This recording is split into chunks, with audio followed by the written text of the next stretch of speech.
আপনার বাড়িতেও যদি এসি ফ্রিজ থেকে থাকে, এই ভিডিওটি শুধু আপনার জন্য। কারণ এই ভিডিওটি দেখার পরে সম্পূর্ণ ডাউট ক্লিয়ার হয়ে যাবে যাদের বাড়িতে এসি কি ফ্রিজ আছে। যেমন আজকে একটি কল এসছে, কিছুক্ষণ পরে আমি যাব কলটাতে, হঠাৎ কুলিং হওয়া বন্ধ।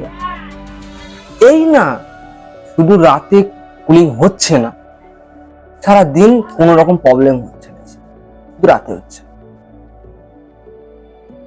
তাই বলি আপনার বাড়িতে এসি ফ্রিজ থেকে থাকে, ভিডিওটা দেখুন, আপনার সব থেকে বড় উপকারিতা হতে চলেছে। হলো প্যানাসোনিকের নন ইনভার্টার এসি।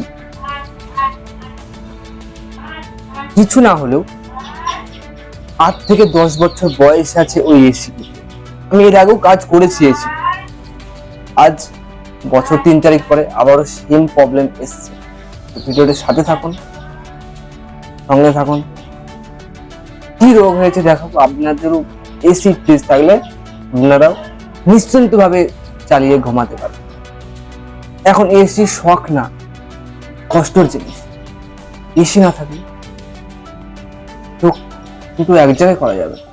তাই বলি ভিডিওটা সম্পূর্ণ দেখুন, সাথে থাকুন। এসিতে কি প্রবলেম হচ্ছে সেটা আমি অবশ্যই দেখাবো। চলো দেখা হচ্ছে এসিটার কাছে।